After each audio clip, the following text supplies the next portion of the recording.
Hi, good evening. Today is August 17, 2025. At dito pa rin tayo sa Hong Kong, surviving. Nag-take nga pala ako ng day off today. And so far, sobrang okay niya. Lumabas ako by 8 and then nakabalik ako ng 8, tama 8. Lumabas ako ng 8, nakabalik ako ng 6. Nagpunta ako ng church. Tapos,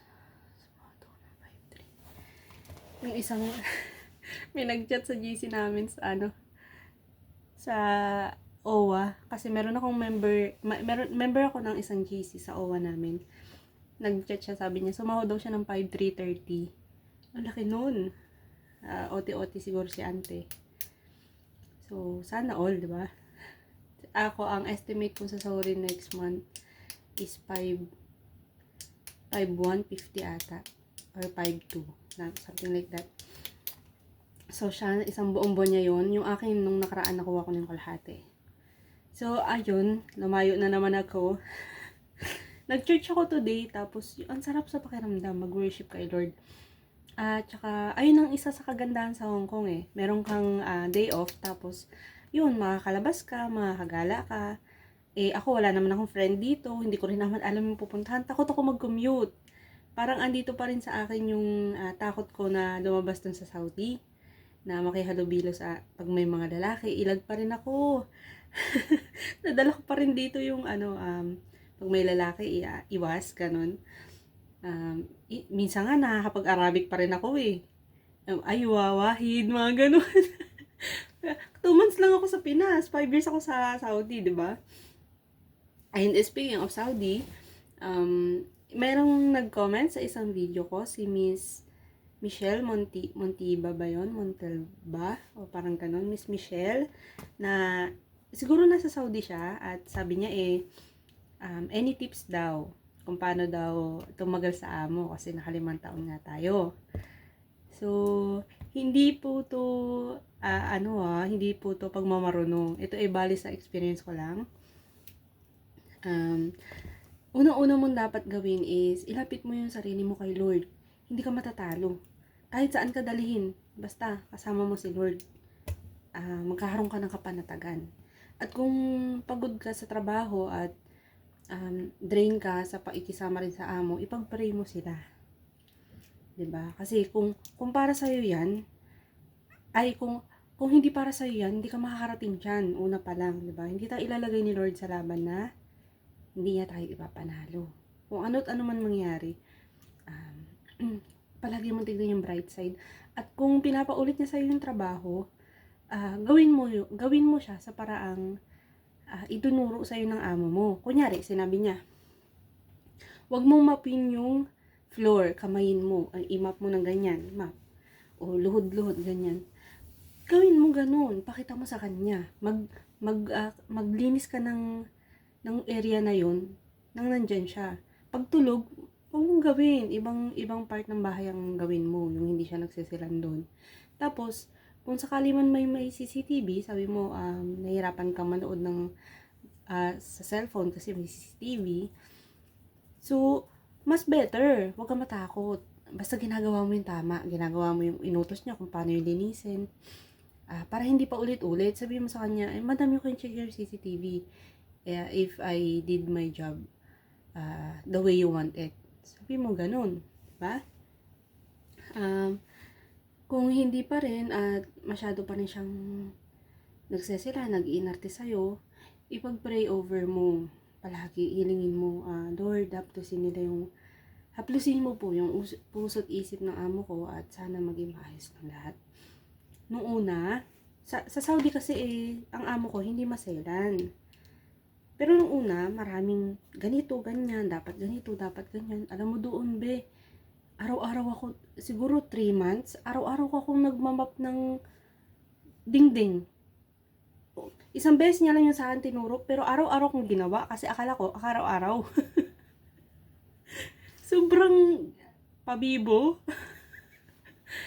Kaya siguro tumagal din ako doon kasi nung una, effort talaga. Habaan mo talaga, pasensya mo.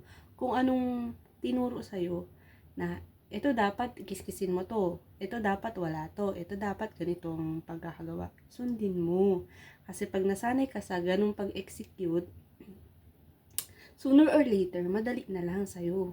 Na yung sa una, nahirapan ka, pero pag paulit-ulit mo kasing ginawa, pag di na sila nakatingin, tapos, alam mo na yung gagawin, madali na lang eh. Pag ulit-ulit mong ginagawa, madali na lang.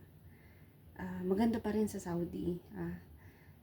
Dito medyo mahirap kasi maliban sa bahay, may bata kang asikasuhin, magmamarket ka, mag-iisip ka ng lulutuin, may popokosang kang bata, alam mo yun, maraming distractions. Sa Saudi is more on physical na trabaho lang, ganun. Hindi ko mali yung salitang lang, pero more on physical, more on actual, ganyan. So, hindi masyadong gagana ang isip.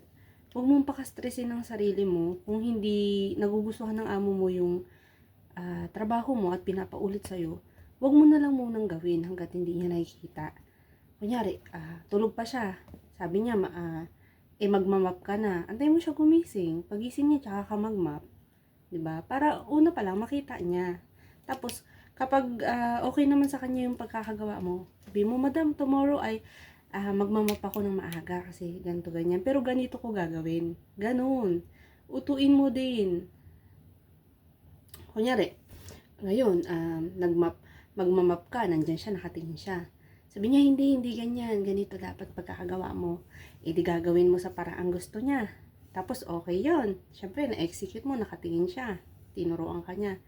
Tapos, sabihin mo, Madam, tomorrow, pagtulog ka pa, linisin ko na to ha. Pero ganito ko siya lilinisin tomorrow. Sabi mo ganun. Sa una lang yan maselan. Katagalan, pag nahuli mo yung kiliti nila, yung tiwala nila, babait din yan sa'yo. At saka, lagi mong pakita sa kanila na interesado ka matuto. Okay lang. Sabi mo, yes madam, lagi ka lang okay madam. Ganun. Kung paano niya pinakita na dapat mong gawin, ganun mo ipakita na dapat na ginagawa mo. Hindi yung mas marunong pa tayo sa madam. Doon sila minsan nagagalit eh, yung hindi ganito rin naman kakalabasan yan. Ako ganun ang ang iniisip ko nung katagalan ko na, nung matigas na ulo ko. Pag prinito to, kahit anong hiwa, ganun pa rin naman ang kakalabasan, luto pa rin. Pero nung una ko, kung ano sinabi ng madam, ina-execute ko sa ganun. Antayin mo siya lagi kung anong iuutos niya. Kung walang ipapagawa, magbisi-bisihan ka, magbutingting ka ng maliliit na punas-punas unti, ganyan, makita lang na may ginagawa ka. Bago ka pa, kaya nangangapa ka pa niyan. Pero katagalan, masanay ka rin sa routine, pag alam mo na lahat ng paraan ng paglilinis na gusto niya, tas ulit-ulit mo lang ginagawa, masanay ka rin, may execute mo rin siya ng tama, ganun lang.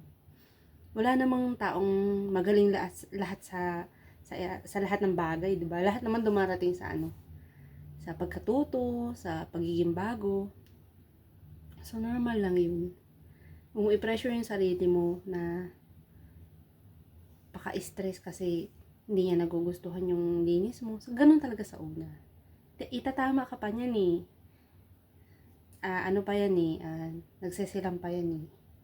Pero sooner or later, lalo kapag kita nila nag-improve ka, hindi ka na dapat turuan kasi alam mo na yung gagawin, pababayaan ka na niyan, hindi ka na niyan imo-monitor. Kasi, tiwala na sa'yo, diba? Sabi nga sa agency, nung pa-abroad ako dati sa Saudi, unang-una mong kunin ang tiwala ng madam. Hindi tiwala ni baba, hindi tiwala ng mga anak, kundi tiwala ng nanay. Kasi ano man ang mangyari, ang nanay ang nasusunod sa bahay. Okay? Sa bahay. Pero siguro sa pera o kaya sa ibang desisyon, diyan napapasok yung baba, yung paboritong anak. Pero more on, lalo kapag Middle East, mahal nila ang nanay. So, ayun. Sana makatulong sa itong tips ko. Nung dati ko sa dati kong amo is hindi siya maselan, pero marami rin siyang ganito, ganyan dapat mong gawin. Tapos sinanay ko lang yung sarili ko noon. Ang aga ko gumising. Sabi niya, okay lang bukas gising ka 9 or 8. Kasi tulog pa naman kami. Pero ako, pabibo, gising ko 6. Kasi pag bago ka, aligaga ka pa sa oras eh. Tapos parang ang taas ng adrenaline mo. Dapat tapos yung ganito, dapat tapos yung ganyan. Inano ko talaga, effort din. Effort ka matuto, focus ka sa ginagawa mo. Lagi mong tandaan kung ano yung sinasabi nilang dapat, tsaka hindi dapat. At ipakita mo na willing ka matuto, na hindi ka nagmamarunong na, pwede na to, pwede na yung ganyang linis. Ganyan din naman, malinis na yan. Pakita mo lang lagi na interesado ka matuto at para mapagsilbihan mo sila ng maayos, diba? Kunin mo yung loob nila. Kung wala namang batang alagain at di ka namang ginugutom, ayos lang yan. Sa una lang talaga, maninibako ka. Pero, huwag ka mananawang magdasal. Diba? Walang bayad yun. Dasal ka lang lagi. Pag masaya ka, dasal ka. Pag malungkot ka, dasal ka. Lahat yan nakikita ni Lord. Lahat ng effort natin, lahat ng hirap natin, nakikita niya yan. Sa dulo, meron niyang reward. So, para tumagal ka rin sa Saudi, focus ka sa goal mo. Like, yung mga project mo, makapabahay, or makaipon ng 100k, or makabili ng business, makapag-build ng business, makapag-provide ng kung ano man. Ayun, lagi mong tignan yun, yung mga ganong goal. Hindi mo mapapansin ang bilis ng araw.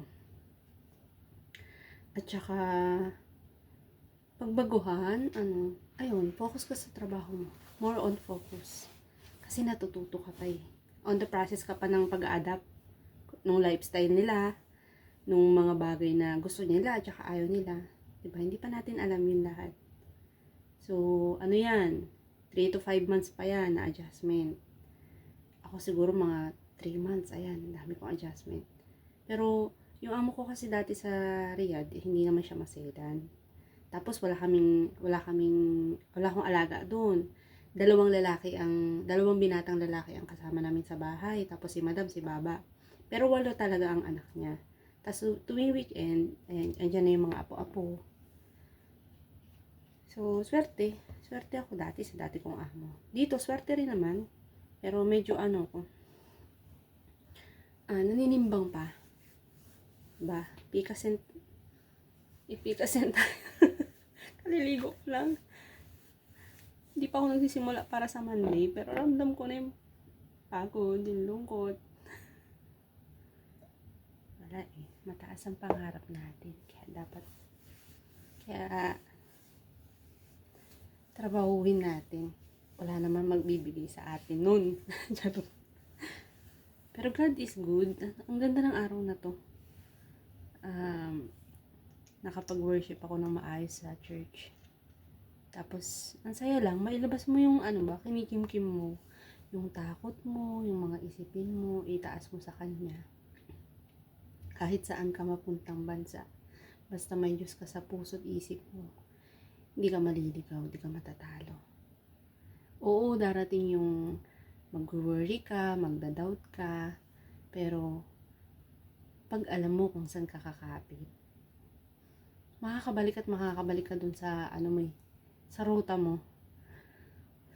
So, tiwala ka lang sa taas, ha? At wala namang bagay na sinimulan ang hindi natapos. Kaya gawin mo lang ng gawin. Matatapos din 'yan. At huwag mong kalimutang alagaan din ang sarili mo. Puhunan mo 'yan sa ibang bansa. Pagkalusugan mo na at kaligtasan mo na ang nakasalalay, doon ka na